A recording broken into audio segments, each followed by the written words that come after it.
City of Douglas. Hi, this is Donna Aversa. Hi Donna, it's Damien, Assistant to the City Manager. We have you Hello. conferenced in. Put on hold. Anna's coming to the phone. 1 second. Okay. Thank you. Hi, Ms. Aversa. Thank you for calling. You're ready for the meeting tonight? I am. Okay, perfect.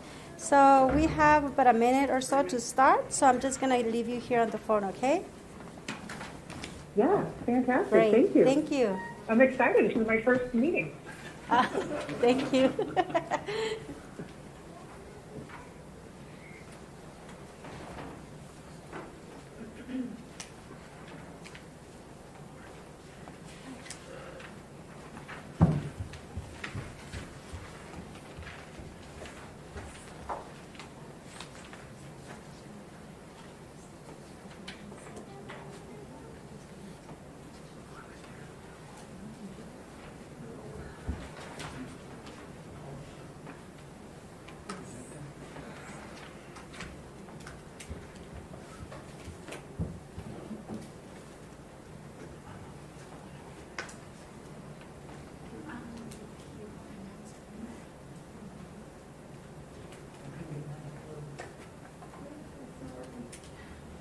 They switched the Wi-Fi. So for CODPS, that's probably the easiest to do.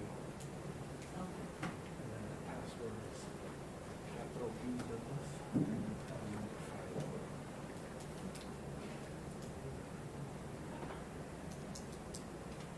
5. Mr. Mayor, it's time. I'd like to call this meeting to order. Please stand for the Pledge of Allegiance and remain standing for an invocation.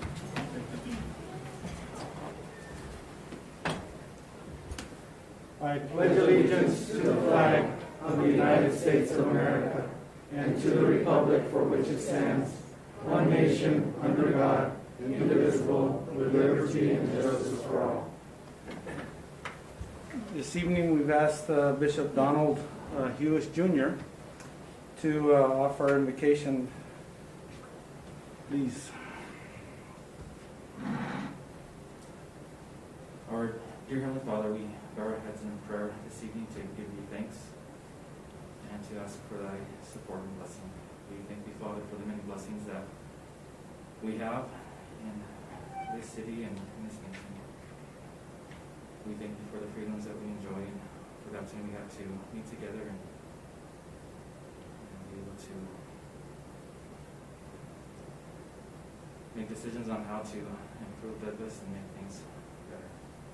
Father, we pray that we might have a enjoyable meeting today, that communication will continue to be open, and those that will be presenting items tonight will be able to speak clearly and get their ideas across. Father, we pray for the families that are struggling at this time. We pray for the mothers and fathers who are working with their children at home. We pray for those that are struggling to find employment. We pray for the leaders of our nation that they might make good and even better decisions. We pray that we might always remember the things that matter most and make our decisions accordingly. Father, we pray for thy help. We pray that the efforts that are taking place in hospitals and doctors' offices and elsewhere to help provide safety and security during this time, that we might be successful. That this vaccine that has come about might be successful. Father, we pray for those that are in need. We pray that we might do thy will and not ours. And these things we pray for in the name of Jesus Christ. Amen. Amen. Hold on there, young man. We always ask those that, please be seated. We ask those that pray for us to please tell us a little bit about yourself and your ministry here in Douglas. Thanks. So for those that don't know me, well, speaking to counsel, I think everyone else. For those that don't, I'm Donnie Hewish Jr. I currently have the the assignment for calling, as we say at church, to be bishop of the Douglas Ward. There's one ward in Douglas, or one group or branch of our church in Douglas, the Church of Jesus Christ of Latter-day Saints. We belong to a stake in Sierra Vista, with a few other wards, one in Bisbee and then a handful there in Sierra Vista. Our congregation isn't all that large, but just like everyone else, we're trying to make things work, being the safest as possible. Just to give you also a little bit of insight, our worship service on Sundays is at 10 a.m. and it's able to be viewed online, and we still also do it in person, but with quite a reduced number of participants. You might see our missionaries around town. There's 4 missionaries that we have in town right now, and they're always willing to help with anything. So if you see them, they're looking for ways to help.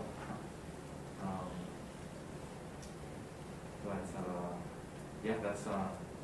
Any other questions regarding that? I'd be more than happy to answer. Thank you very much. Just full disclosure, that's my oldest. And I'm glad he's able to live here, has gainful employment, which is the goal for, I know for this council, is that's what we want. We want our children to be able to come back and go to work here and raise their children. Thank you. Item number 4, roll call, please. Mayor Donald Hewish. Here. Mayor Pro Tempore Margaret Morales. Present. Councilmember Mitch Lindeman. Here. Councilmember Dania Costa. Present. Councilmember Ray Shelton. Present. Councilmember Michael Valdenegro. Present. Councilmember Jose Grijalva. Here. Interim City Manager Don Prince. Present. Acting City Attorney Donna Aversa. That's you, Donna. You can say. Present. There we go. City Treasurer Luis Pedrosa. Present. Thank you. Item number 5, persons wishing to address the council in writing or verbally on any item not on the agenda. Ms. Andrade? Mr. Mayor, we do not have any calls to the public request. Thank you very much. Item number 6, presentation of awards. The first one is in recognition of the Carmelite Sisters of the Most Sacred Heart for the many years of service to the community of Douglas. And I understand that a very monumental anniversary is coming up in February for this wonderful order that's blessed the lives of many, many people in Douglas. It'll be 100 years, if I'm not mistaken. But I'd like to turn this over to Mr. Grijalva to honor the sisters. Thank you, Mayor.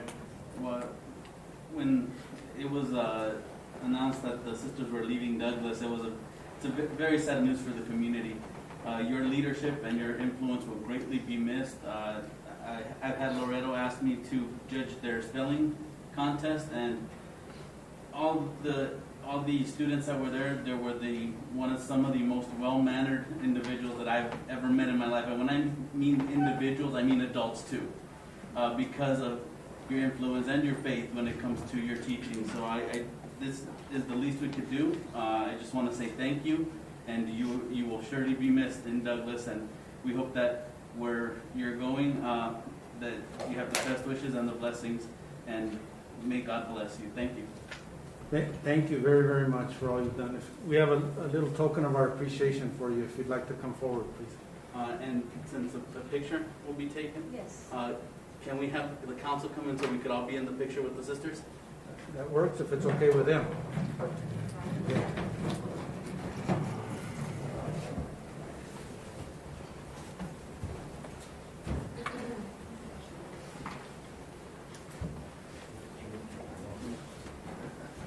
Bruce also wants to have a picture.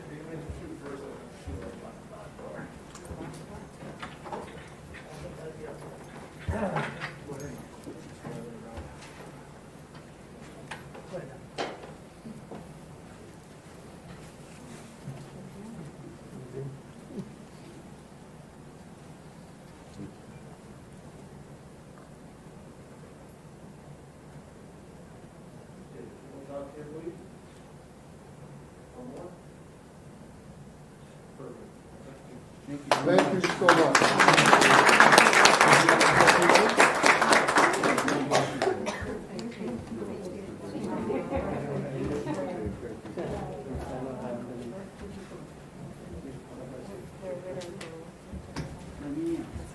If she could say something, thank you, please, Mr. Caridad. Yes, and congratulations to you. Thank you. Very kind. But if you wouldn't mind expressing to us whatever you'd like, Sister Caridad, I appreciate it.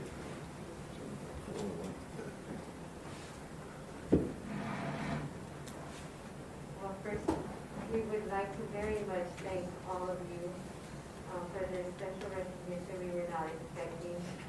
But we truly appreciate your signs of kindness and gratitude for what our community has done. The four of us here right now represent the 33 years that we have the privilege of serving here in Douglas. And it really has been an extraordinary time. Of our various apostolates and service that we do, Douglas has always had a very special place in our hearts. And so it is a difficult time for us to leave. It is necessary for our community at this time, but we are praying that those that will be able to take our place will continue the beautiful work at Loretto that has been done. And we just want you to know that we definitely will continue to keep you all in our thoughts and our prayers and in our gratitude, because we have gained so much from this beautiful little town.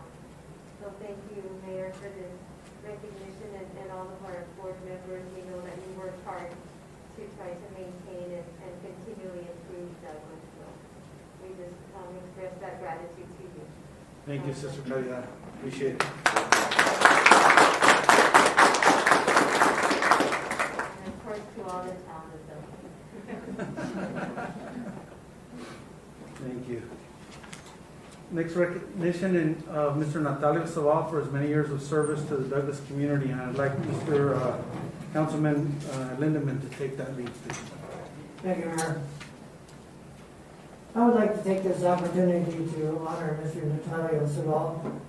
He was a remarkable man, kind and generous, principled and honest. I knew him as a friend and colleague serving on the DUSD school board, where he passionately dedicated himself to improving our educational system for the students and the staff. For these and many, many more reasons, I consider him to be a community treasure. We all are better for having known him. Thank you. Thank you, Mr. Lindeman. And if I may share a short story that just typifies Mr. Zaval's love for all of us. Back in 1992, I almost lost my life and had surgery that they needed to open up my abdomen quite a bit. And shortly after that, I run into him in the old Kmart. And I'm there buying some gauze for my wound and everything. And he said, "How are you?" and everything. I said, "Well, I still have a pretty good wound on my abdomen." And he starts grabbing at my shirt to lift it up. He says, "I was a medic in the Navy." He says, "Let me look at that. Let me see how they did it." And so we found a nice quiet corner in Kmart, and I lifted up my shirt so he could see that he was concerned about me. And that's what I'll always remember for him throughout his caring life and contribution to our wonderful community. We have a little token of our appreciation that we'd like to give to Seth, his son. If you would please come forward to receive that. I don't know if I saw him here. Seth is, Well, we'll get it to him, but we'd like to do this in honor of this fine community member. So thank you, Mr. Lindeman, for expressing those kind words. Thank you, Mayor.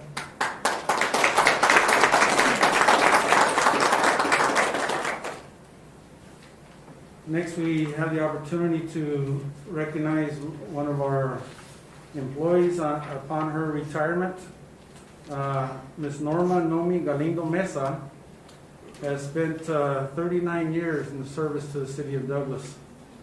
Nomi started out as a library clerk, and that's where she learned how to go shh And often would have to remind me to shh, to do that. Not at the library, because that's not me. I'm not a library person, but in general.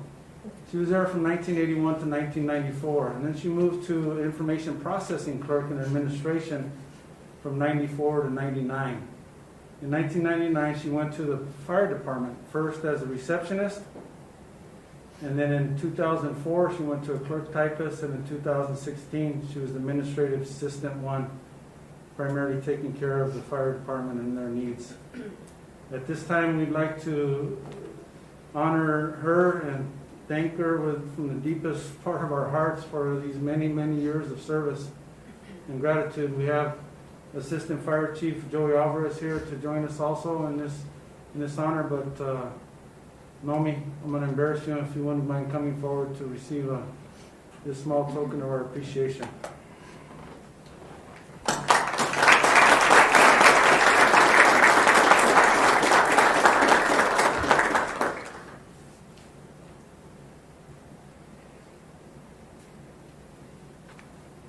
I failed to mention that Nomi started at age 5 with the city.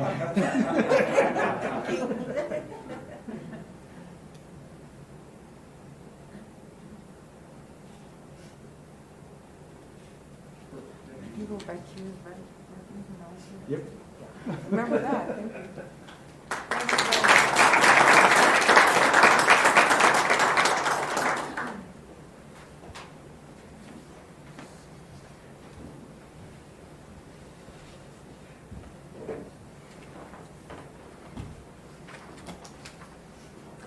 The next recognition we'd like to do is we had a gingerbread house contest over the holidays, and we'd like to recognize those winners. And I'm going to announce them all, and then if you would come forward and we could present you with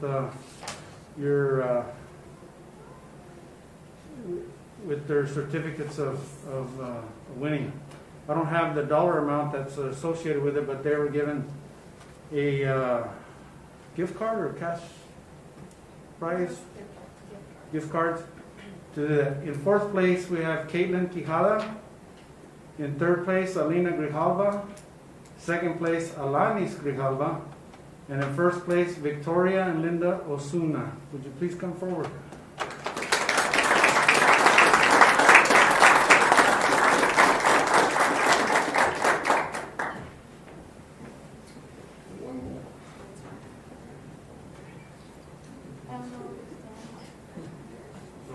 Caitlin? Is Caitlin here? Okay. Not Arlene. Oh, look at that. Third place. And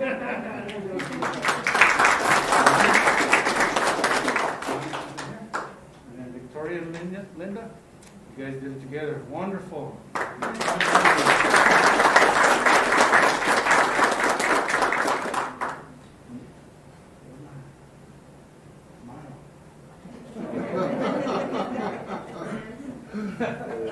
Thank you, girls.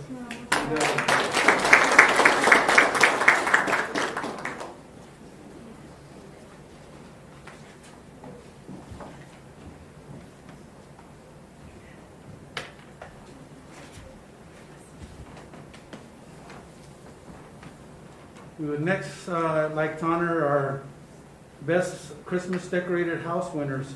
This was sponsored by our Douglas Business Network. I saw Mr. Robles come in. If you wouldn't mind joining us up here. In third place, the winner was Jeremy Godoy. Second place, Roger Ramirez. And in first place, Vanessa Monke. Would you please come forward?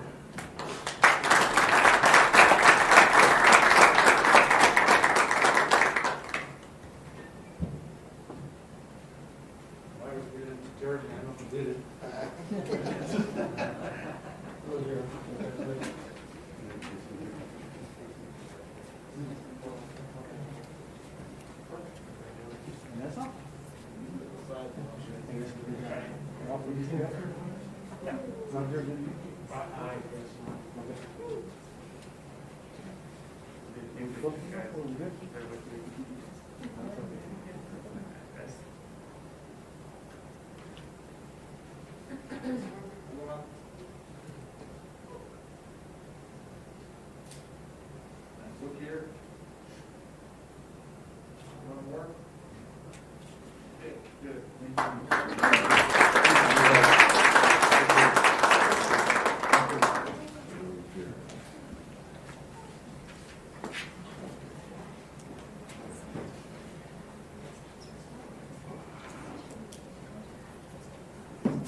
I'd like to mention that, we'd like to really thank the Douglas Business Network under the leadership of Ralph Robles for putting on this event and many others in our community. And it's that type of community involvement that demonstrates Douglas, and I appreciate Ralph for doing that. So thank you, Mr. Robles. I really appreciate that.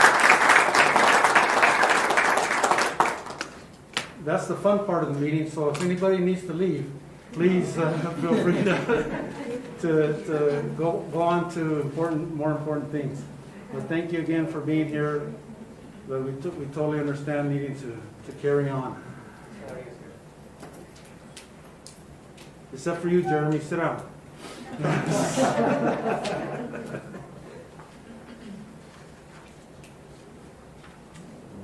Okay, item number 7, discussion decision on approval of consent agenda items.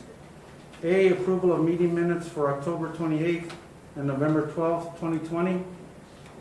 B, Finance Committee appointment of Ms. Alex Boneo, effective January 13th, 2021. C, approval of liquor license Series 9 for Gran Línea Bebidas. D, approval of Seago Bus Voucher Purchase Agreement. E, approval of APS Grant Award in the amount of $3,500 for community events. And F, approval of Innovation Grant Award in the amount of $35,160 from the Legacy Foundation of Southeast Arizona for Phase 2 of development of its ridership tracking app. And I may add, for the council's edification, we don't have the financial portion of that we usually have on there due to a switchover in software. Is that the best term to use? And so we will have 2 months worth when it comes up in our next meeting. May I have a motion? Mayor, Yes, Morales. I move to approve consent agenda items as listed. Second.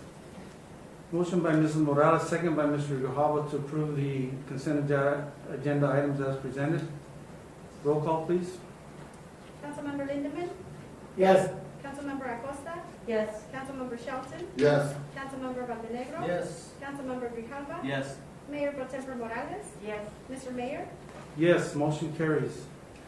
Item number 8, discussion decision on approval of third reading of ordinance number 20-1123.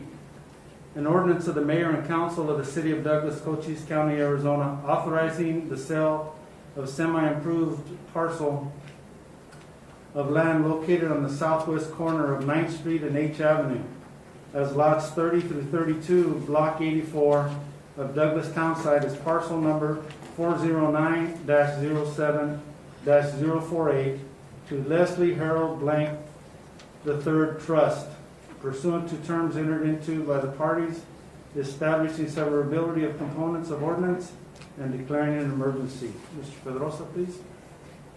Yes, good evening, Mayor, members of council. This is the third and final reading for this land sale. Mr. Harold Blank is the owner of the Art World Museum and was interested in purchasing this vacant property. He's currently running out of space or looking for a space to accommodate parking for his for visitors that visit the museum. The market price that we offered based on previous sale was $27,000 for this property. Mr. Blank has agreed to that offer. He would also be surveying it and clearing that land, making it ready for the parking lot to be developed. The addition to this agenda item is that we would like to exercise the emergency clause so that we can waive the 30 days in order for Mr. Blank to get started on this a little bit quicker so that the paperwork can move across without having to wait those 30 days. Thank you. May I have a motion? Mayor? Yes, Mr. Costa. I move that the mayor and council approve the third reading of ordinance number 20-1123 by number and title only and declaring an emergency. Is there a second? Second. Second by Mr. Baldenegro. Motion made by Mrs. Acosta to approve the third reading and declare an emergency. Any discussion? I'd like to thank Mr. Blank for his wanting to invest in Douglas. We truly appreciate it and wish you the best of luck. And on your first project, we know more will come as we keep going. Thank you. Roll call, please.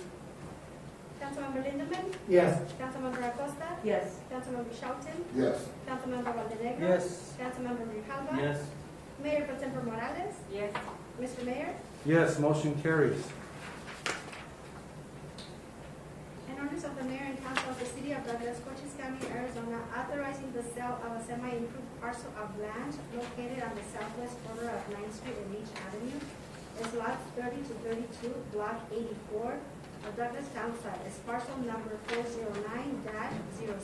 409-07-048 to Leslie Harold Blank III Trust, pursuant to the terms entered into by the parties, establishing severability of components of ordinance and declaring an emergency. Thank you. Item number 9, discussion decision on approval of third reading of ordinance number 20-1124. An ordinance of the mayor and council of the city of Douglas, Cochise County, Arizona, confirming certain modifications, Title 8 of the Douglas Municipal Code relating to health and safety by amending ordinances 461, 465, 548, 810, 10-977, and 18-1080 under Chapter 8.04, regulating alarm systems, establishing severability of components of ordinance, and establishing an effective date thereof.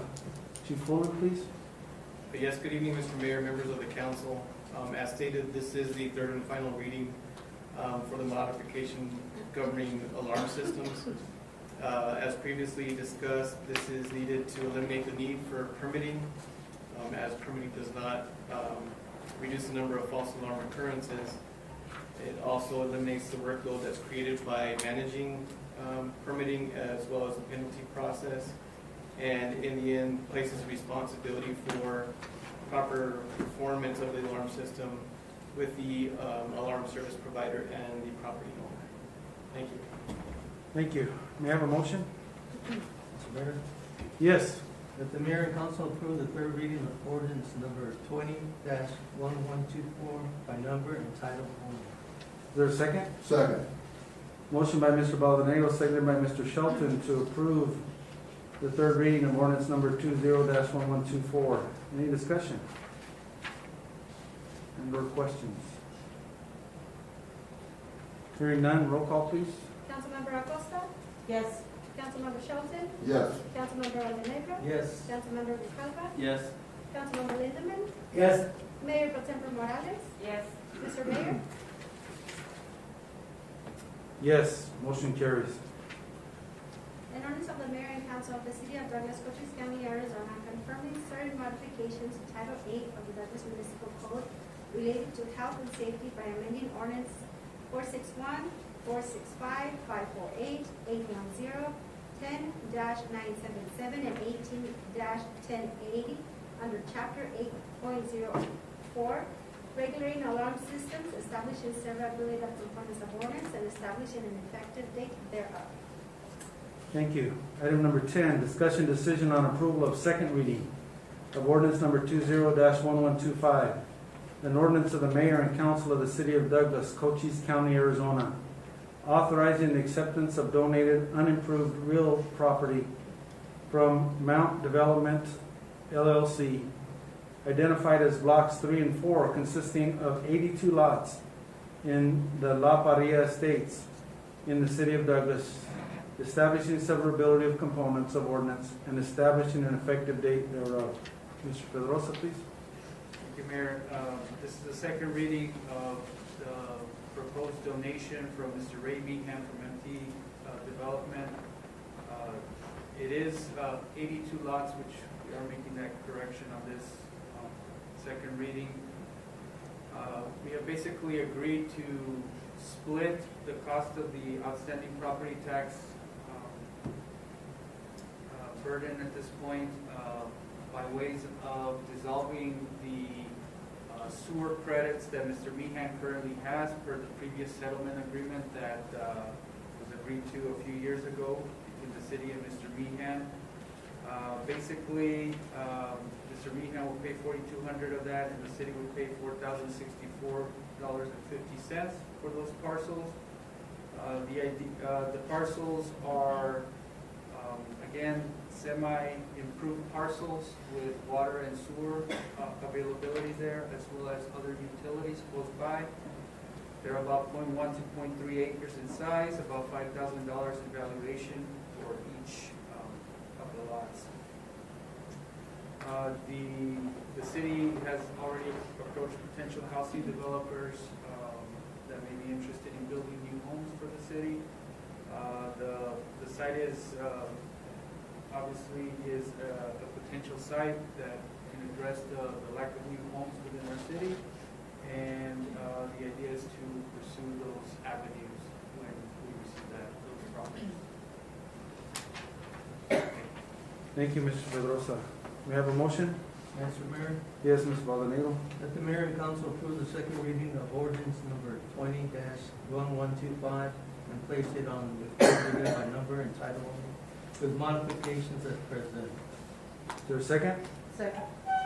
Motion by Mr. Valdenero, second by Mrs. Acosta to approve the second reading of ordinance number 20-1125 as modified, and to place it on third reading by number and title only. Any discussion?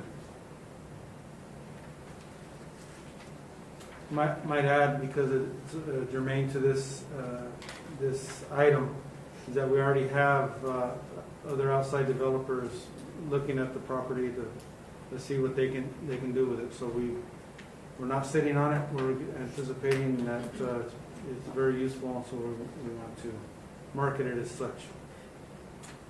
Roll call, please. Councilmember Acosta? Yes. Councilmember Shelton? Yes. Councilmember Montenegro? Yes. Councilmember Grijalva? Yes.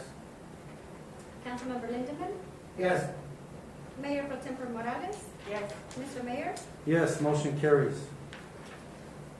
An ordinance of the mayor and council of the city of Douglas, Cochise County, Arizona, authorizing the acceptance of donated unimproved real property from MT Development LLC, identified as blocks 3 and 4, consisting of 82 lots in La Pedia Estates in the city of Douglas, establishing severability of components of ordinance and establishing an effective date thereof. Thank you. Item number 11, discussion decision on approval of second reading of ordinance number 20-1126, an ordinance of the mayor and council of the city of Douglas, Cochise County, Arizona, amending Title 12 of the City of Douglas Municipal Code relating to light pollution by amending the table that appears in section 12.32.100, establishing severability of components of the ordinance and establishing an effective date thereof. Mr. Gardner, please. Thank you, Mr. Mayor, members of council. As noted, this is the second reading of an ordinance to a minor change to the city's adopted light pollution code. The only change is to codify an interpretation that accommodates new technologies. The current code does not reflect compact fluorescent or LED light bulbs for exterior lighting code, and we're asking to include those and treat them as the equivalent of incandescent light bulbs. Thank you. May I have a motion? Mr. Mayor, Yes, Mr. Shelton. I recommend the mayor and council approve the second reading of ordinance number 2011-27 and replace it on the third reading by number and title only. Is there a second? Second. Motion by Mr. Shelton, second by Mrs. Acosta, to approve the second reading of ordinance number 20-1126 and to place it on third reading by number and title only. Any discussion?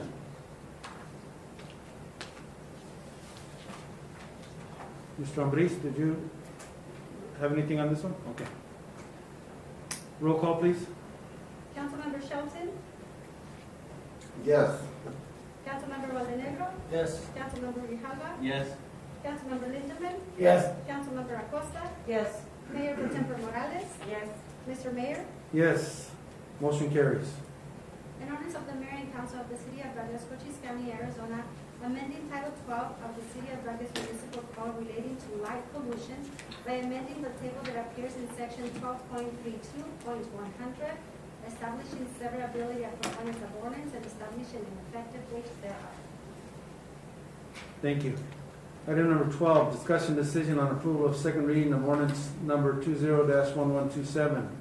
An ordinance of the mayor and council of the city of Douglas, Cochise County, Arizona, partially reassigning duties of the Board of Adjustments to the Planning and Zoning Commission by amending ordinance number 352, 659, 702, 04-862, and 14-1034 as to Article 11 of the zoning regulations, and amending ordinance number 700 and 35-881 as to Article 3 of the zoning regulations, establishing severability of components of ordinance and establishing an effective date thereof. Mr. Gardner? Thank you, Mr. Mayor, members of the council. As stated, this is a second reading of another ordinance, and the request here is to remove one power from the Board of Adjustments and reassign it to the Planning and Zoning Commission. This is the power to review and grant conditional use permits, which, just to remind this body, are when somebody comes in to do a use or build something in the city. Some things are an obvious yes, a home in a single-family neighborhood, a retail business in a commercial district, but some things require a little more discretion and review. And most jurisdictions, that is handled by the Planning and Zoning Commission rather than the Board of Adjustments. We just like to bring that in line with standard practice and just kind of make it the norm. Thank you. May I have a motion?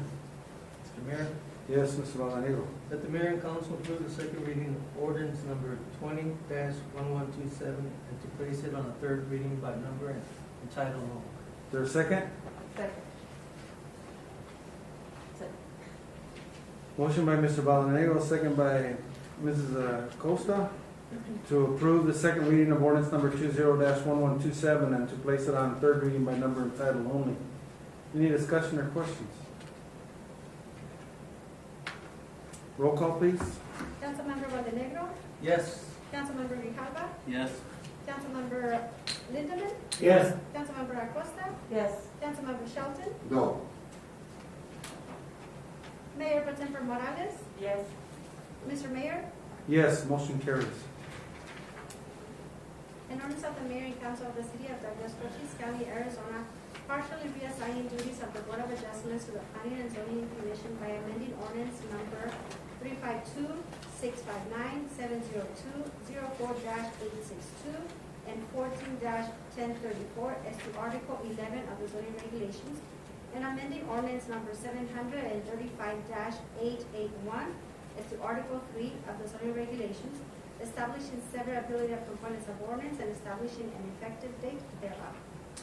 Thank you. Item number 13, discussion decision on approval of first reading of ordinance number 21-1128, an ordinance of the mayor and council of the city of Douglas, Cochise County, Arizona, authorizing the implementation of Proposition 207 recreational marijuana and amending Article 5 of the Planning and Zoning Code relating to the regulation of recreational marijuana, establishing a purpose, setting forth definitions, prohibiting marijuana on public property, establishing regulations for personal use at an individual's primary residence, authorizing retail sales for marijuana and marijuana products, imposing license fees, setting forth violations, and providing for enforcement and penalties in the city of Douglas, establishing severability of components of ordinance and establishing an effective date thereof. Mr. Gardner? Thank you, Mr. Mayor, members of the council. I will note I'm primarily here to speak about the zoning implications, but I'm prepared to answer other questions as well and deferring to Chief Fulham that I may not be able to answer. I'll go through much of what I went over at the study session last week, just for the benefit of any members of the council and any members of the public that were not there or able to watch it. The first question we have is, what is the current state medical marijuana law? And that permits up to one medical marijuana dispensary within a community health action area, basically the Douglas area. Bisbee is a separate area, Tombstone's a separate area. And if there's not a dispensary within 25 miles, people can grow medicinal marijuana at home. Currently, nowhere in Douglas qualifies for that based on the location of the Bisbee dispensary. What is legal under the existing city code? Right now, city code permits, as of right, with no discretion, medical marijuana facilities in the general commercial, industrial park, light industrial, and heavy industrial zoning districts as long as they're 1,000 feet from schools, churches, libraries, parks, licensed child care facilities, and 2,000 feet away from rehabilitation centers and other marijuana facilities. There's currently no setback to residential properties. So right now, if someone asked to apply for one of these, they met these setbacks, the staff would be required to approve it. That does not apply to recreational since we have not yet adopted laws on that. To show where these areas currently are on this map, it's the light blue areas and the various gray areas. The reason this has come up with these setbacks to residential properties is I did receive an inquiry on a property on 10th Street that under today's rules, if they asked for a medical facility, we would have been required to approve, and it abuts homes. So we went to the Planning Commission to say, is this really what we want? Do we want to add a setback from homes? And before I get to what they said, here's a couple examples of what that 1,000-foot setback looks like, the no-go zones. This is based around the library, the Placita Park. So we see most of G Avenue is protected by the schools, the parks, the libraries. We wouldn't see a dispensary on G Avenue. This is the bubble around Veterans Park. You see that covers a large area. This is an example on the way into town. The Tierra de Benedicción Church covers a large area of what's coming into town, would prevent any such dispensaries from going in right on the entrance of town. This is, for instance, is Huber Middle School, shows those protected bubbles. This is a site that we've received a request on that actually qualifies under the existing rules. Again, it's an example of what this looks like, what the no-go area is. And this, you can see, is surrounded by industrial and some heavy commercial properties with that 1,000-foot buffer. This is that site I mentioned that folks were interested in potentially putting a recreational dispensary in. That did set off those kind of red alarms in my mind, because immediately to the south of the site is a home. And had they requested a medical dispensary, we would have had to have approved that under our existing regulation. So what's changed under the new law is adults will be permitted to possess up to an ounce of marijuana, use marijuana. There are some prohibitions. They can't smoke in public places. They can't smoke on or use it at all on government property. They are allowed to grow at home. Anyone now over 21 is permitted to grow 6 plants at home per adult, up to a total of 12 plants if there's multiple adults in the house. There are some rules about how it has to be out of sight. It has to be locked away from children, things of that nature. Product can be given away, but not sold. Same thing with plants. The only way you can buy it is from a state licensed dispensary. We don't currently address these recreational facilities. We have to, because under the new law, we are required to treat them no more stringently or strictly than we treat recreational facilities, medical facilities. So that's why I talk so much about what the current law on the medical facilities is. How many of these might we get? That's another question. The county as a whole will be permitted one purely recreational facility. That may go here, that may go in Sierra Vista, it may go in Bisbee. We don't know. There will be a lottery system based on all of the qualified applicants. The city may also get a medical facility that is also permitted to sell recreationally. There's also a provision in the law that allows for up to 26 additional dispensaries statewide under a social equity program in areas that have been disproportionately affected by marijuana law. What that means, your guess is as good as mine. The rules haven't been written yet, and that will come up in the next 1 to 2 years. So at the end of the day, we might see a recreational facility and a medicinal/recreational facility. So we wanted to regulate where exactly these facilities are going to go. This still says we received 3 inquiries from interested parties. As of today, I'm now up to 8 inquiries from interested parties, only 2 of whom are interested in medical dual-use facilities. The rest are looking purely recreational. Again, a lottery would be held among qualified applicants to see who gets it. So when we went to the Planning Commission, staff recommended that we increase that 1,000-foot bubble to include homes as well, that anything within 1,000 foot of a home was still a flat no, but otherwise would be automatically approved. The Planning Commission went a different route. They suggested that instead, we keep those existing 1,000-foot setbacks from public areas so that every member of the public won't have to weigh in, because we all use the parks, we all use the churches, the schools, the library, but the homeowners would be permitted to weigh in, because rather than a permitted use, it's going to be that conditional use that the previous ordinance was about. So every time someone wants to open a medical or recreational marijuana facility in town, the request would go to the Planning and Zoning Commission.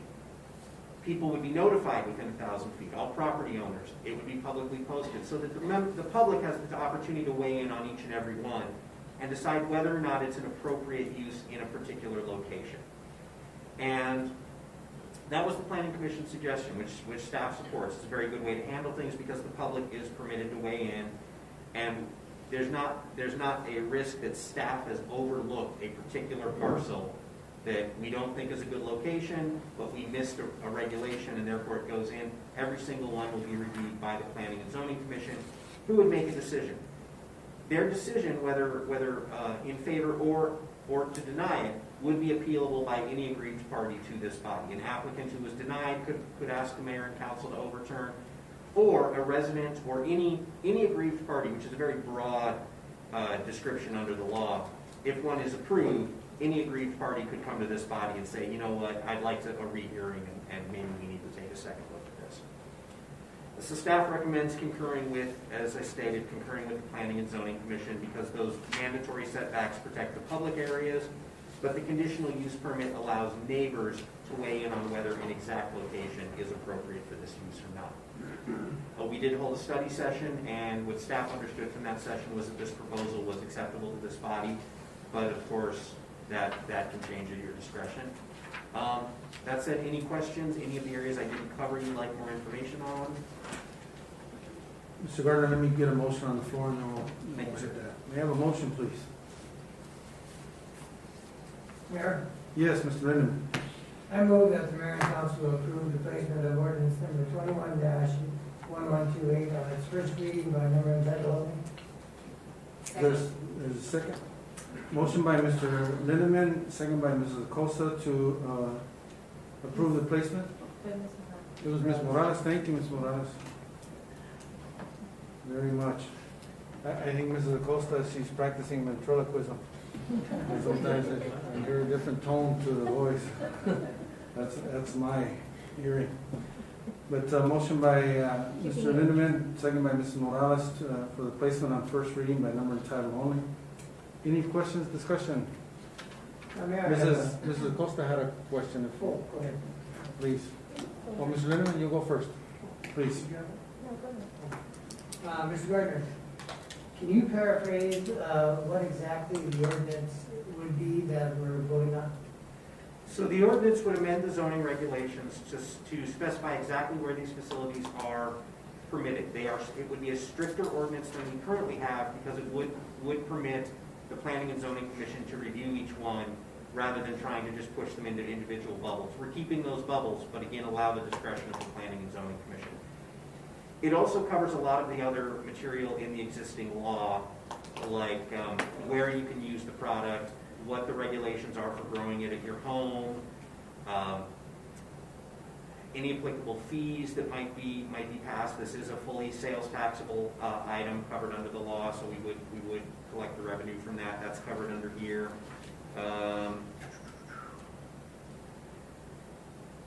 It would provide for the enforcement of the violations of the law. I'm not sure if I missed anything. There's kind of a lot in this one. You know, it's curious, and maybe I'm missing it, but I don't see that spelled out here in the background information.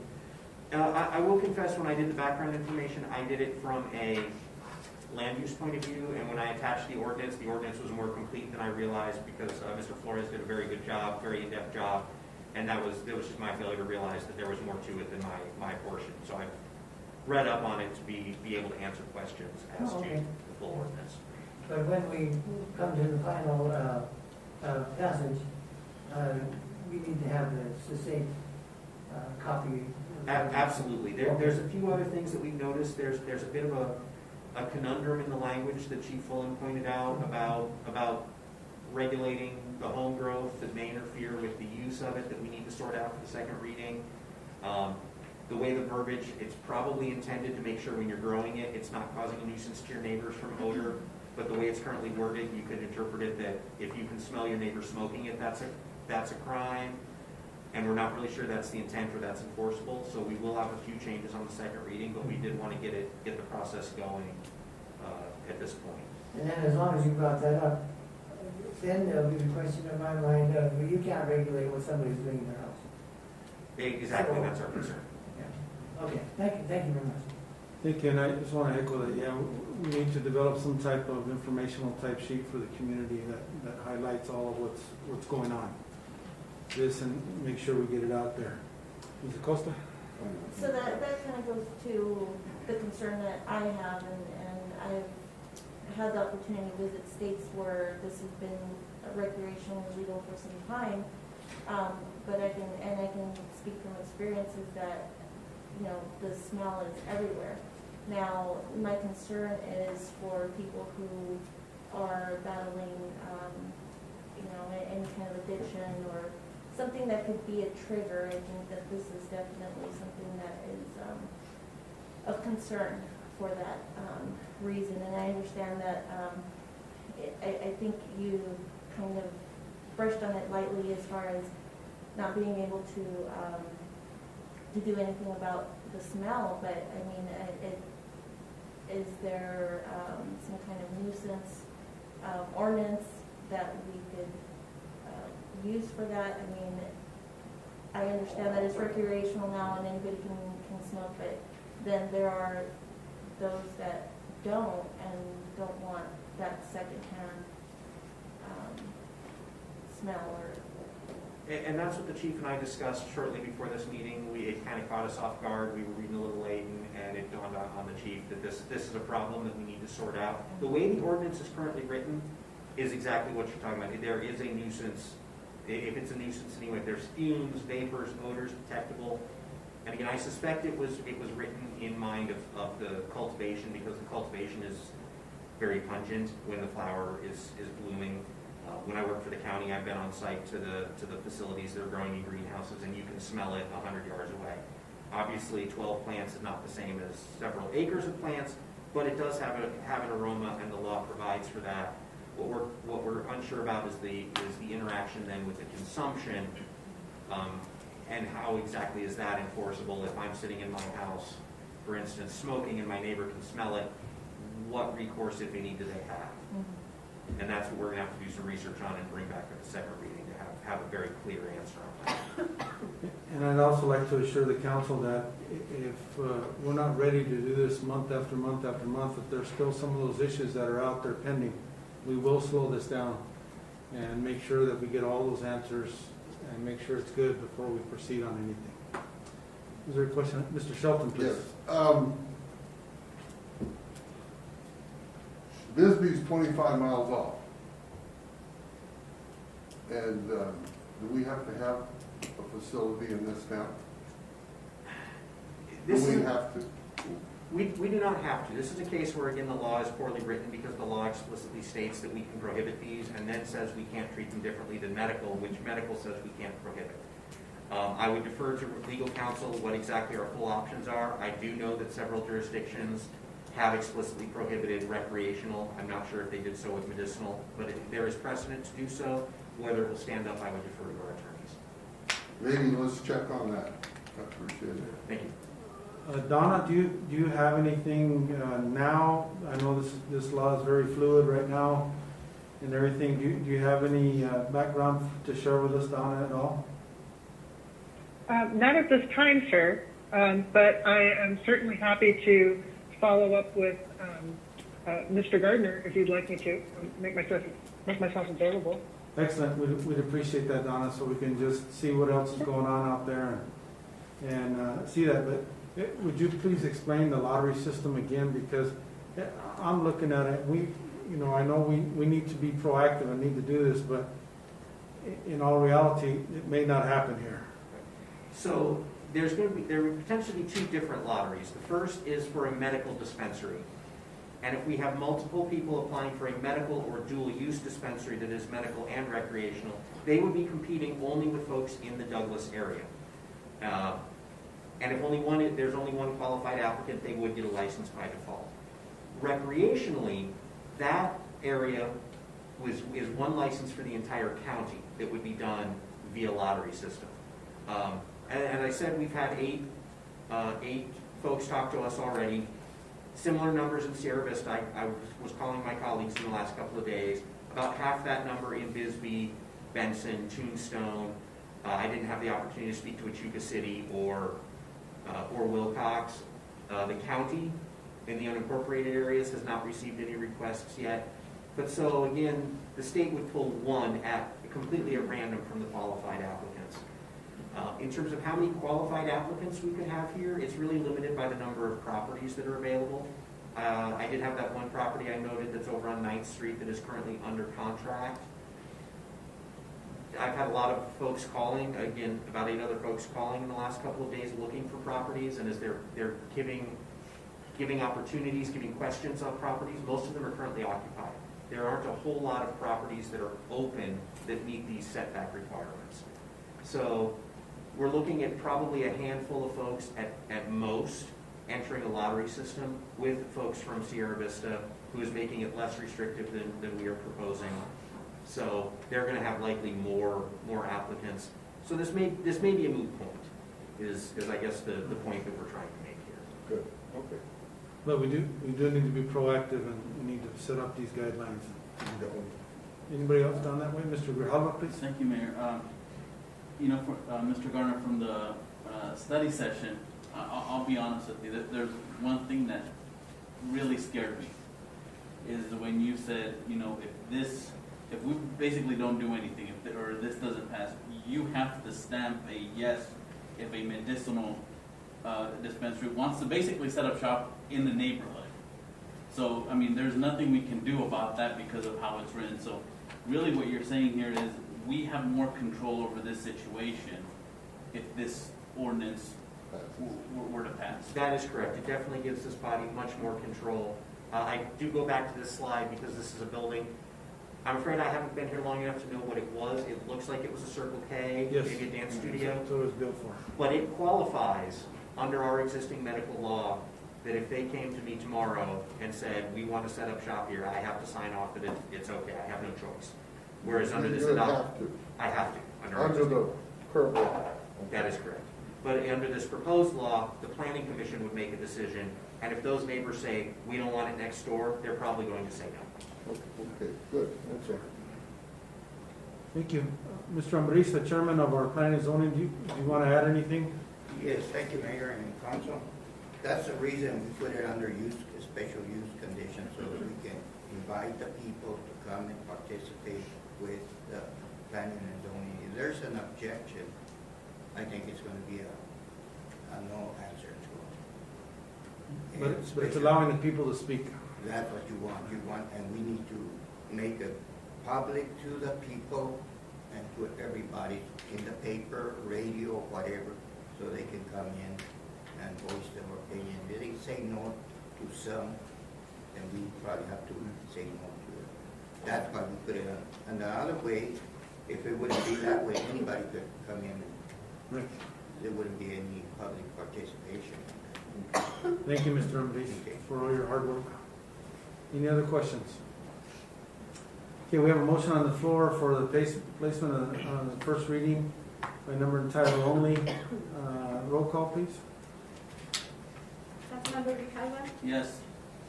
Councilmember Lindemann? Yes. Councilmember Acosta? Yes. Councilmember Shelton? Yes. Councilmember Valdenegro? Yes. Mayor Pro Tempore Morales? Yes. Mr. Mayor? Yes. Motion carries. Mayor? Just 1 second. Can I ask Oh, go ahead. Thank you. if she can catch her voice? An ordinance of the Mayor and Council of the City of Douglas, Cochise County, Arizona, authorizing the implementation of Proposition 207, recreational marijuana, and amending Article 5 of the Planning and Zoning Code relating to the regulation of recreational marijuana, establishing a purpose, setting forth definitions, prohibiting marijuana on public property, establishing regulations for personal use at an individual's primary residence, authorizing retail sales for marijuana and marijuana products, imposing license fees, setting forth violations and providing for enforcement and penalties in the city of Douglas, establishing severability of components of ordinance, and establishing an effective date thereof. Thank you. Mr. Lindeman? Thank you, Mayor. I move that the mayor and council approve the first reading of ordinance number 21-1128 and to place it on second reading by number and title only. Second. Motion by Mr. Lindeman, second by Mr. Shelton to approve the first reading and place it on second reading by number and title only of ordinance number 21-1128. Any further discussion? Hearing none, roll call please. Councilmember Lindemann, Yes. Councilmember Acosta, Yes. Councilmember Shelton, Yes. Councilmember Valdenegro, Yes. Councilmember Grijalva, Yes. Mayor Pro Tempore Morales, Yes. Mr. Mayor, Yes, motion carries. in orders of the Mayor and Council of the City of Douglas, Cochise County, Arizona, authorizing the implementation of Proposition 207, recreational marijuana, and amending Article 5 of the Planning and Zoning Code relating to the regulation of recreational marijuana, establishing a purpose, setting forth definitions, prohibiting marijuana on public property, establishing regulations for personal use at an individual's primary residence, authorizing retail sales from marijuana and marijuana products, imposing license fees, setting forth violations, and providing for enforcement and penalties in the city of Douglas, establishing severability of components of ordinance, and establishing an effective date thereof. Thank you. Item number 14, discussion decision on approval of resolution number 21-1448, a resolution of the mayor and council of the city of Douglas, Cochise County, Arizona, approving and adopting the Douglas strategic plan. Ms. Prince, please. Mayor, members of the council, this item before you is the strategic plan as well as the actions that go along with that. On July 23rd and 24th, the city council held a council/leadership team retreat and developed a strategic plan with specific focus areas and goals for each. So the focus areas that council decided on are economic development and tourism, community enhancement, organizational improvements, and infrastructure. After that workshop, the council leaned on the leadership team and the interim city manager to come up with the actions that would go along with those goals and the assignments for lead staff to ensure that those goals are completed. What you have before you is that action plan, and if adopted by council, this strategic plan and actions will guide our budgeted resources in the future and also staffing and operations. And with that, I'm happy to answer any questions. Thank you. Just to make it clear, that's not where we held our retreat. So in case anybody was wondering, that was not the place. May I have a motion, please? Mayor? Yes, Mr. Valdenegro. That the mayor and council approve resolution number 21-1448. Is there a second? Second. Motion by Mr. Valdenegro, second by Mrs. Acosta to approve resolution number 21-1448. Any questions? Mayor? Yes, please. I just want to make a comment that, we've all put an awful lot of work into the strategic plan. I want to commend the city staff for this. And so I think this is real workable, and I'd like to move ahead. Thank you, Mr. Lindeman. Anybody else? Just want to let you know, we look at this probably every 2 years. When we have every election cycle, we look at that so to make sure that we're on the same page. If anything needs to be modified, we can do that. But I'm with Mr. Lindeman. I like this plan, and I think it's workable, and we can move forward. Any other discussion? Hearing none, roll call, please. Councilmember Lindemann, Yes. Councilmember Acosta, Yes. Councilmember Shelton, Yes. Councilmember Valdenegro, Yes. Councilmember Grijalva, Yes. Mayor Pro Tempore Morales, Yes. Mr. Mayor, Yes, motion carries. Item number 15, discussion decision on approval of resolution number 21-1449, a resolution of the mayor and council of the city of Douglas, Cochise County, Arizona, amending the fiscal year 2020-2021 budget for the city of Douglas. Mr. Pedrosa, please.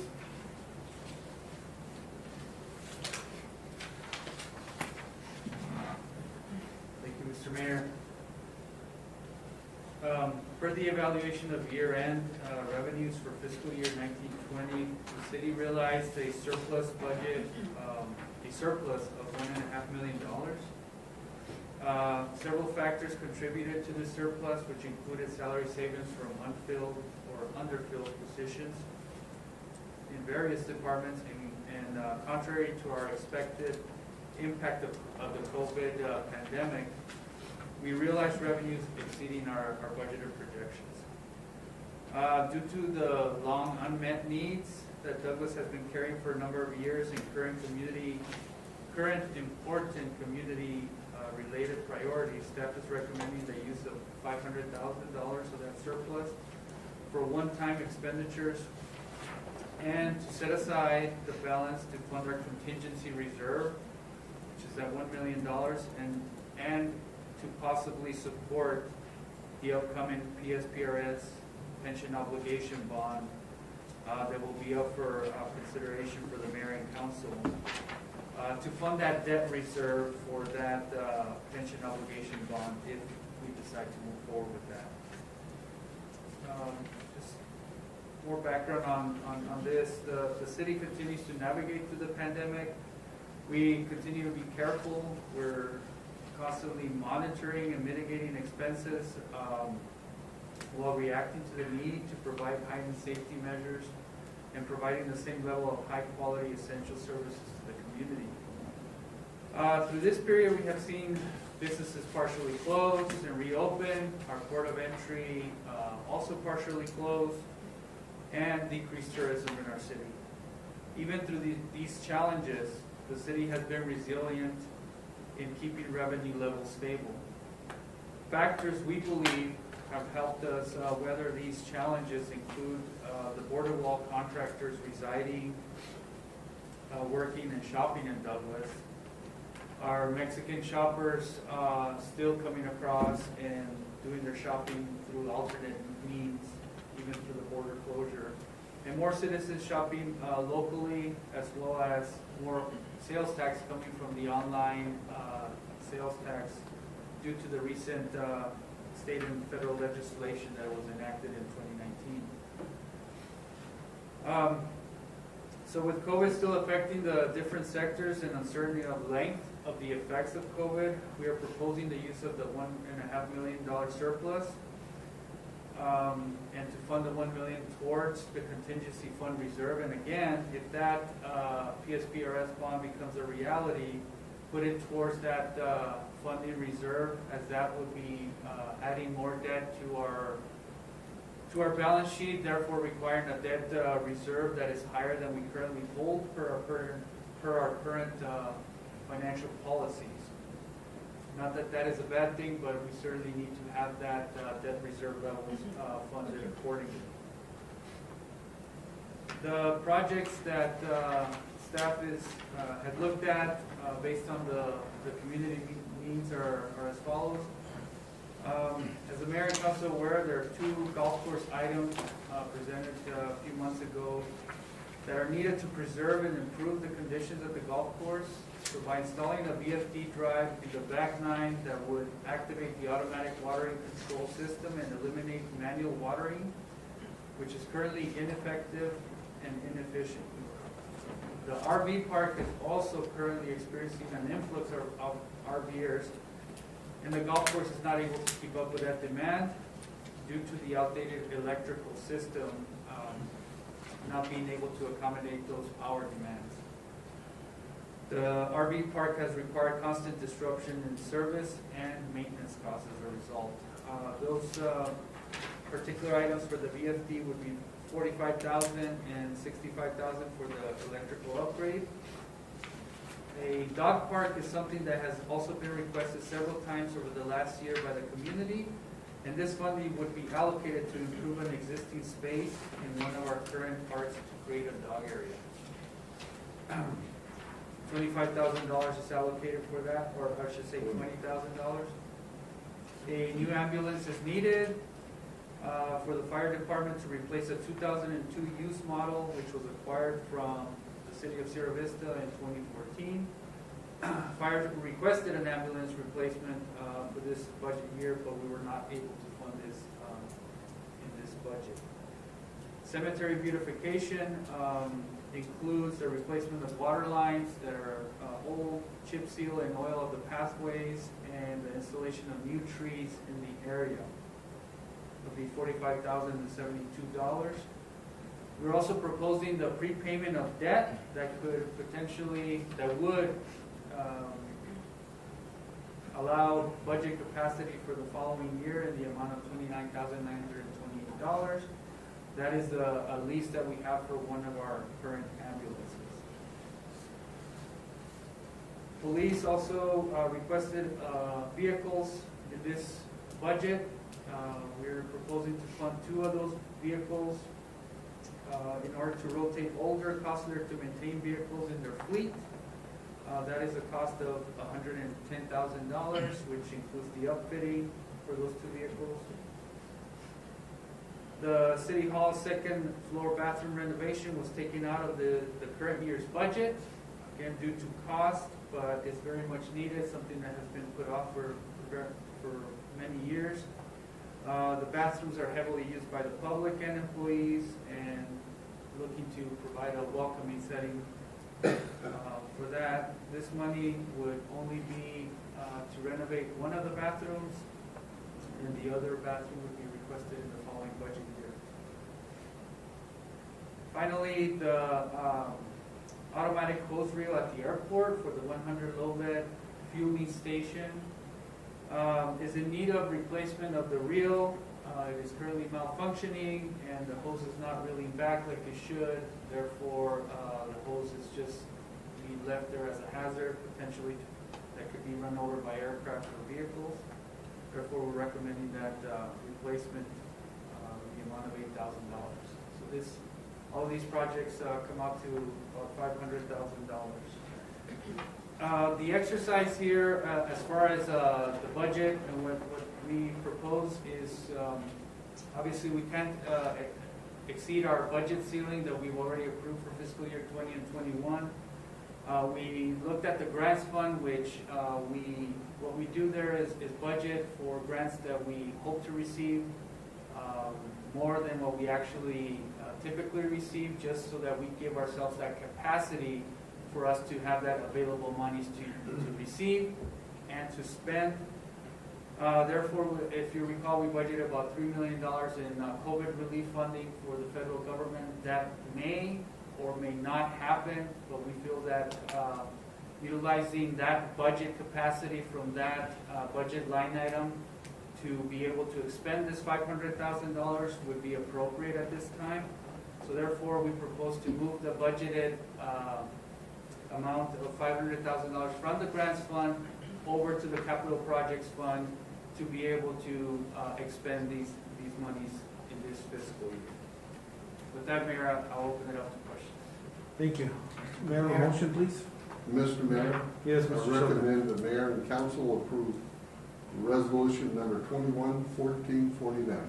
Is there a second? Second. Motion by Mr. Shelton, second by Mrs. Acosta to approve the resolution number 21-14449.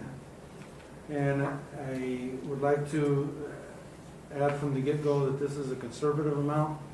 We're not sure what the next few months will give us. And bring is a good word that my colleague said also, because of changes in administration at the federal level. We're not sure how that'll affect the current economy here in the community. So I applaud the staff of being very conservative in nature and making sure that we're set. And then if we continue good like we are, then next year we can really sit down and have a very valuable discussion on this. Mr. Valdenegro? Yes, I have a question. Mr. Pedrosa, to put body cameras on our police officers to protect them from liability issues, and the city as well, what would it cost to outfit our police force? Councilmember Valdenegro, our police chief recently received a quote from one of the vendors, and that quote was at $159,000. That included the cost of equipment, and for 5 years of service, which entails the retention of the data in the cloud. So therefore, that's the first preliminary quote that we've received at this point for a 5-year coverage. Is the city taking into consideration on outfitting our officers with body cameras? Mr. Valdenegro? I can respond to that. We need to have that as a council policy. And so I would suggest that, we put that in our budget discussions for the upcoming year, because it's something that needs to be looked at and addressed. And I'm sure we have various opinions on this council, so it's something that needs to be taken some time and some consideration. And I would suggest in the upcoming budget for fiscal year 21-22. Thank you. Yes, Mr. Shelton. Also, maybe we get our grant writer going and see what the federal government might give us to help with that. Good point. Mr. Lindeman? Yeah, thank you, Mayor. I'm going to throw out an idea. I think that the dog park idea is nice, but I don't know if that would really service a lot of the community members. So I propose that we take that $20,000 and we put it into the Raul Castro Statue Fund, which already has $25,000 in the budget. And that way would pretty much cover the costs, and we could have that as, and I think that would be a more community oriented to honor one of our most famous sons. And I really would like to move that into that for this year. And we will finally achieve that statue at Raul Castro Park. Thank you, Mr. Lindeman. If you would allow the discussion to take place, and then if you'd like to offer an amendment, we'll call for that. Okay, thank you. Mr. Grijalva? Thank you, Mayor. I just wanted to give a shout out to Mr. Vasco Salchow, because as far as the golf course and its much needed upgrades, I don't think we would have really have known in depth about what they needed if he didn't come and with his staff and make the presentation. And I also want to thank him for giving me a tour along with Don Prince of the golf course to see the much needed upgrades. I also hope that Mr. Pedrosa said the city hall bathroom, that one's going to be renovated. I hope it will be the ladies' restroom, because I think us men, we can sort of wait until the budget year until that one's fixed. We should and Clark is saying yes. So I haven't been in there. I don't know how bad it is. I was going to say, please clarify, Mr. Grijalva. We've been told that, yes, that would be the proposal. Yes, There's awful dejected looks as they leave that facility. So I understand. And also, I want to thank staff for the cemetery beautification. I know the mayor has been a supporter of beautifying the cemetery, and it's much needed. Thank you. Thank you. Any other comments or questions? Mr. Lynn, please, Ms. Costa. I just want to say that this is I think, a very good list of just different areas throughout our city that are in need. I know, I do remember our public safety, some of these items had to be taken out of the current budget because there wasn't the funding, but I'm glad to see that that's being addressed now, and obviously with the cemetery, the city hall bathroom, thank you, Mr. Grijalva. Because yeah, it probably does, and I haven't been into the men's restroom, so I don't know how that one is, but the women's restroom needs. It's acceptable. Yes. Okay, I'll take your word for it. And the golf course, obviously, we do want to attract more people. I think with the current lockdowns, a lot of families, and just that's kind of our recreation is to go outdoors, and I think that's a good way to use this money. So thank you for addressing such a various departments or areas. Thank you, Mrs. Costa. Yes, Mr. Shelton, please. Yeah, on the golf course, they closed the oldest golf course, first golf course in Arizona, there in Bisbee. And a number of the people have been coming down here, but now that the last 9 holes is not acceptable, and a lot of them are not coming, they're going to Sierra Vista.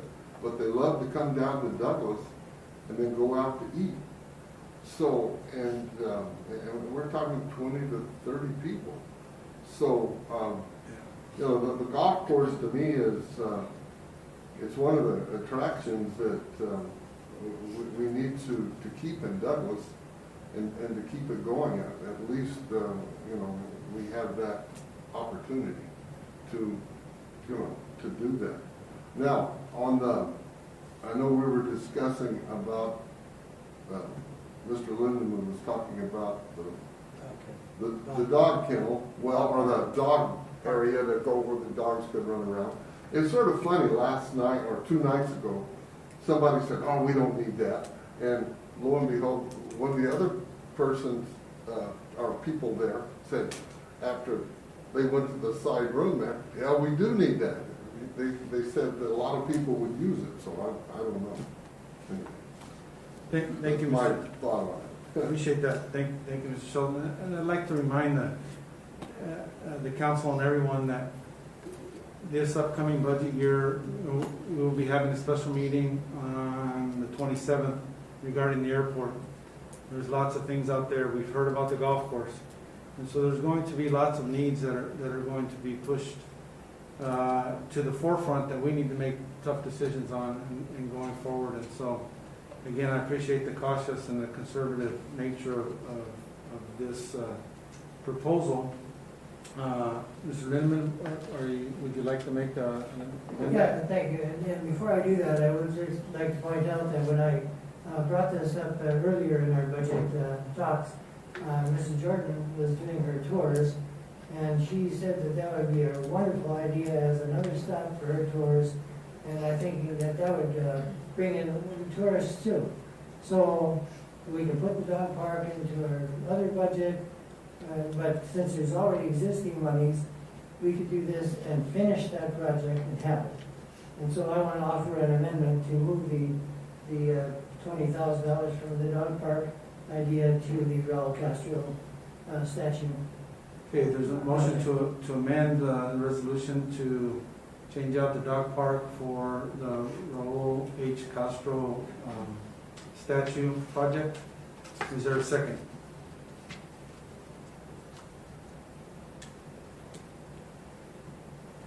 Not hearing a second, motion dies for lack of a second at this time. And speaking of the dog park, I'll try to be kind, right? All I know is that when I had a Zoom opportunity with a bunch of 3rd graders from Clausen School, that was one of the #1 things that they brought up to me as the mayor, is that we need a dog park. And I thought that was very interesting, that they would do that. They wanted a place, a safe place that they could go and exercise and watch their dog. I'm not saying third graders know everything, but it was interesting to see that was one of the top 2 priorities that they mentioned to me. And so, although I'm not as familiar with dog parks as maybe I should be, but sounds like there's a need, like Mr. Shelton said, that people have brought it up. Mr. Mayor? Yes, please. In reference to the dog park, I have seen a lot of citizens taking their pets over to the girls softball field. So I do have seen, and we don't have a dog at home because I don't have time for one, but you know, I know that, like you said, kids are very attracted to that, and I have seen plenty of families going out walking their dogs, and I'm sure they'd like to have a place to be able to release them safely so that they can run around. And it's one of those amenities to add to the quality of life. So I appreciate that. Okay, roll call. Oh, yes, please, Mr. Grijalva. I just wanted to add to Mrs. Acosta's point. I've gotten asked about a dog park, especially at this time, because that's basically something that we can do during COVID. You know, we can't really socialize again, but we can walk our dogs. So if we can give our community an area to really see each other and also see other, pups. I'm a big dog guy. it'll get the morale up. So I want to thank staff for thinking about that. And thank you, Mayor, Mrs. Acosta, and the council for bringing these examples up. Thank you. Roll call, please. Councilmember Lindemann, Yes. Councilmember Acosta, Yes. Councilmember Shelton. Yes. Councilmember Montenegro. Yes. Councilmember Grijalva. Yes. Mayor Pro Tempore Morales. Yes. Mr. Mayor, Yes, motion carries. Item number 16, discussion decision on approval of interim city manager appointment effective January 21, 2021. I've asked Ms. Prince to present this item, and then I would like to add some additional information after she's done summarizing it for us. Mayor, members of the council, as you are all aware, my last day with the city will be January 20th. I have had an unfortunate situation that I need to return to the Phoenix area to take care of my family. So I will no longer be the interim city manager. From my perspective and being here, the time that I have been here, and in evaluating staff and the needs of the city, I believe that it would be very beneficial for us to appoint someone internally from the city staff to assume the role of interim while the recruitment commences. The recruitment has been out since December and will continue until we hire a full-time new manager on. We do have a lot of projects and a lot of items that are before us. As you know, Douglas is in a very, very exciting time. So sad I'm not here, but Douglas is in a very, very exciting time. And there is a need for someone who understands everything that we have going, and so that's why someone internally would be preferable, in my opinion. In evaluating who would be the best, most appropriate to take over this role, Luis Pedrosa absolutely came to the top in terms of his knowledge, his experience, all he has done, and his as he's been here with the city, and then also his assistance to me throughout this process of being interim. He has assisted me in taking on some additional departments and roles to assist as that number two. And so that would be my thoughts, my recommendation in being here and moving forward. And I will defer to the mayor to continue, but we understand kind of where we are, and so there are some things that we have and will be putting in place to address some matters. So I'll let the mayor speak to that directly. Thank you very much. I know that was difficult for you.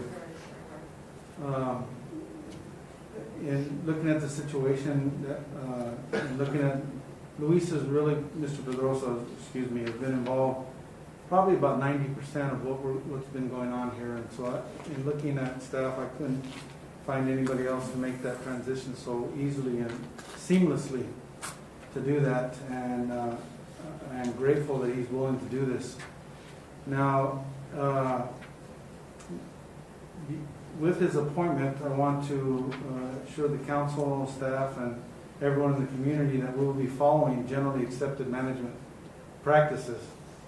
In this case, as we know, the HR director is related to him very closely, and we're proud of that, that it is. But with that in mind, we will change the organizational chart a little bit, because generally accepted management policies is not to have a family member reporting to another family member. And so I sat down with our city clerk, who is the other council-appointed position in the city organization, and so the HR director will report directly to her and go through and see any items. And the reason being is because she's a council-appointed position, and I think that maintains the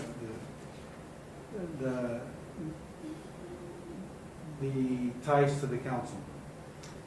As far as any personnel issues, based on our personnel rules that would normally have final say-so by the city manager, we'll be going to an outside source for review and approval. That may vary on case by case. I don't anticipate those issues coming forth. We have a very, very good staff that functions very, very well and are excellent in their duties and in their jobs, and so I don't anticipate why there would be any reasons for those personnel issues to arise. But if they do, and it reaches to the point of needing city manager approval, we will go to an outside independent source to be able to handle those. And again, generally accepted management practices when it comes to family members reporting to each other. So there is mention in the city charter regarding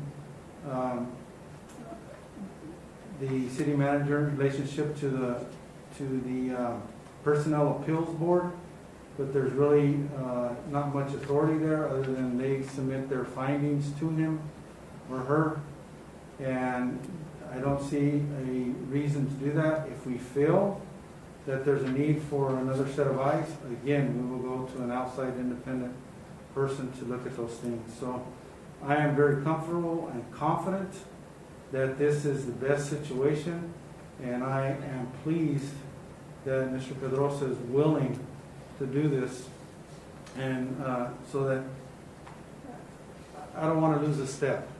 You know, I really don't, because that's been one of the fortunate things with having Don on board early on. When Jareen went back into full retirement, we didn't miss a step. We kept going, and I anticipate this same process. And again, it's a temporary process. It's not forever. And so, but I firmly believe, and I want to instill that confidence in everyone, that this has been evaluated, and again, it's just normal, generally accepted management practices that this is the way that we handle it. And so I wholeheartedly recommend that we approve the appointment of Mr. Pedrosa. May I have a motion? Mr. Mayor. Yes, Mr. Valdenegro. That the mayor and council approve the appointment of Luis Pedrosa as interim city manager with a 15% salary increase from his current base salary while performing the duties interim city manager. I'm sorry. Effective January 21st, 2021. Once a new city manager is hired, it starts with the city. The interim appointment will conclude with Mr. Pedrosa, who will revert back to the position of city treasurer and management services director. Is there a second? Second. Motion by Mr. Valdenegro, second by Mr. Shelton, to approve the interim city manager appointment effective January 21, 2021 of Mr. Luis Pedrosa. And just so, again, with full disclosure, the 15% salary increase is normal and customary, our common practice that we have here at the city, and that's why that number is what it is. Any further discussion or comments? Mayor? Yes, I believe I heard Mr. Grijalva first. Thank you. I just wanted to say from personal experience, when I first came into office, I'll be honest, I did have concerns about conflict of interest, but going into my third year, after knowing Mr. and Mrs. Pedrosa, they're great employees, they're professional, but they're even better people. And at the same time, this is our appointment, mayor and council. I'm here I try to be here every weekday, and I see Mayor Hewish being involved in the city, ongoings of what the city is doing. He's here in the mornings and sometimes in the afternoons. And with his character, I have no problem in the accountability factor. So to Mayor Hewish's point, I'm comfortable with this, and I think it's the best decision for the city. Thank you. Thank you, Mr. Grijalva. Mr. Lindemann? Thank you, Mayor. I just wanted to say that I want to thank Mr. Pedrosa for stepping up to the plate again. I know he's done this in previous lifetimes, I guess. And I really appreciate that. I know you do well, and you're very professional. And we couldn't have had a better person on board. So thank you. Thank you, Mr. Grijalva. Well said. Mr. Grijalva, Mr. Lindemann, very well said. Anyone else? Mr. Mayor. Yes, please, Mrs. Morales. I just wanted to ask Mr. Pedrosa, you'll still continue to do your city treasurer responsibilities also? Yes. that is the idea, is that I will still be the city treasurer. And I just want to say that I have every confidence in Mr. De Rosa. I've known him for several years, and he has really shown great leadership. And I couldn't be more proud to have him serve as our interim city manager. And I know he will do an excellent job. And he's always been professional, and I know, like I said, he will do an excellent job for the city of Douglas. Thank you, Ms. Morales. Well said. And one second, I did fail to mention, and didn't read all of my notes, is that part of the reason why this is possible is because, I don't know if the council remembered, about a couple of budgets ago, we approved accounting director. Is that the position, what it's called? Finance manager. Finance manager position, which allows Mr. Pedrosa to be able to handle some more items. And I spoke with a person in that position earlier today, and she is very excited about taking on some additional responsibilities and wants to step up. And I also failed to mention that all our leadership team will be needing to step up and help out to make sure that this, again, we don't miss a step. We cannot miss a step at all with the progression of the city. We're on a roll, and it's very positive. And so I appreciate the leadership team. They're willing to pitch in and help, and because it's not about us, it's about the community, and so I truly appreciate that. Mr. Valdenegro, is that you that had a comment? No, sir. Oh, I'm sorry. Thought I heard it. Mr. Shelton? Okay. We couldn't ask for a better crew. As I look out, I'm looking at four of my former students right now. And all four of them did exceptionally well in school, and they've done exceptional, both of them here, and the other ones working here. So congratulations, and we'll back you guys 100%. Thank you, Mr. Shelton. Well said. Any other further discussion? Roll call, please. Councilmember Lindemann? Yes. Councilmember Acosta? Yes. Councilmember Shelton? Yes. Councilmember Montenegro? Yes. Councilmember Grijalva? Congratulations, yes. Mayor Pro Tem Morales? Yes.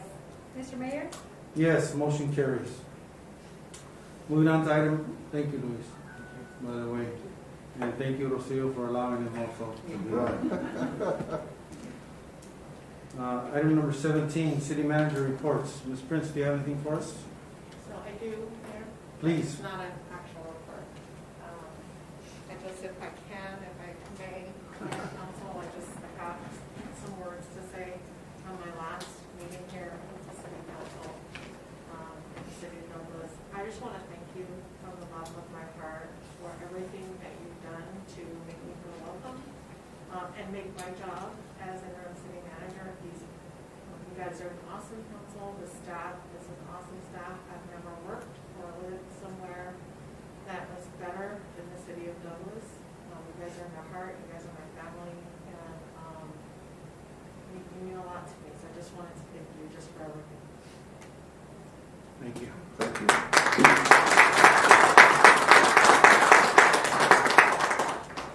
I just want everybody to know I've refused to look at a calendar for this month because I don't want to see the January 20 show up. I'm sure it will someday. Item number 18, informational items and reports from council and future agenda items requests. Mr. Grijalva? Thank you, Mayor.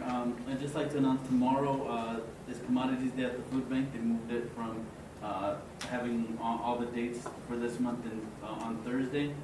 I want to thank the LDS Church. I want to thank Donald Jr. and also Mayor Hewer State. With their help, the missionaries have been helping out at the food bank, and it's been much needed and much appreciated. I'd also like to thank Bruce Winton because when we had the presentation for the food bank, I got a call from Richard Rosales from APS, and he saw the recognition, and APS donated $1,500 to the food bank here in Douglas. So without the paper, without Bruce, that wouldn't have been possible. So I want to thank him and APS and Richard Rosales. Thank you, Mayor. Thank you. Very well said. Anybody else? Yes, please, Mrs. Costa. First off, I want to thank you, Don. Thank you so much for everything you've done. And you'll be missed, but you'll always have a home here with us and friends to come back. or my second item is, I've actually received some, concerns about the commercial vehicles being parked. So it's in reference to the, current ordinance that we have, where residents cannot park their commercial vehicles outside of their house. If we can take a look at that, I don't know how much I can talk about this or.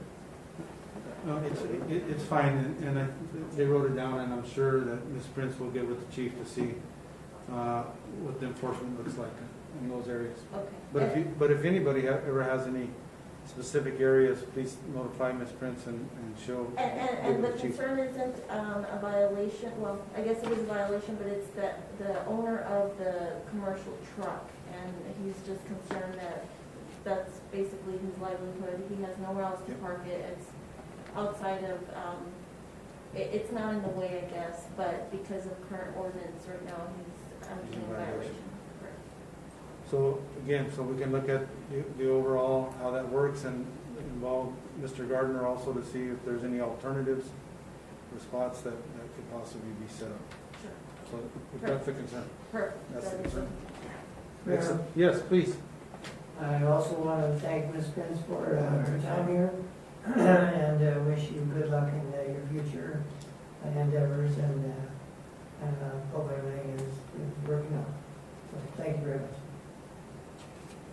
Thank you, Mr. Lynn. Anybody else? Yes, Mr. Pedrosa. Mr. Mayor, if I could as well, just a few comments. First, I want to thank Don as well. Just thank you for the confidence and thank you for your mentorship. I really appreciate all the time we spent together and all that I've learned from you. I know I have big shoes to fill during this time, but I want to thank you for that. I'm also just want to be to say how honored I am to be considered for interim city manager for this great city. I've been fortunate to have been raised here and worked for the city for the past 14 years. I look forward to working with the mayor and council, the community, and the wonderful staff that I've had the privilege and pleasure of working with all this time.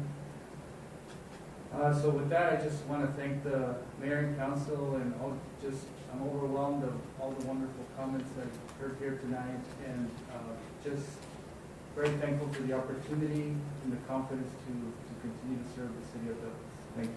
Thank you, Luis, and I apologize for not allowing you to speak at that agenda item, but it's perfect. Mr. Mayor. Yes, please, Mrs. Morales. I would just like to say something else to Mr. Pedrosa. I do expect you to be here, and I hope to have you retire in 39 years. There we go. Thank you. 25 more, right? 25 more. Okay. Thank you very much. Mr. Shelton, Yeah, please. I'd like to thank Don. It's been a pleasure, working with you, meeting with you, when we have our things and all the things that you've tried to help Douglas out with.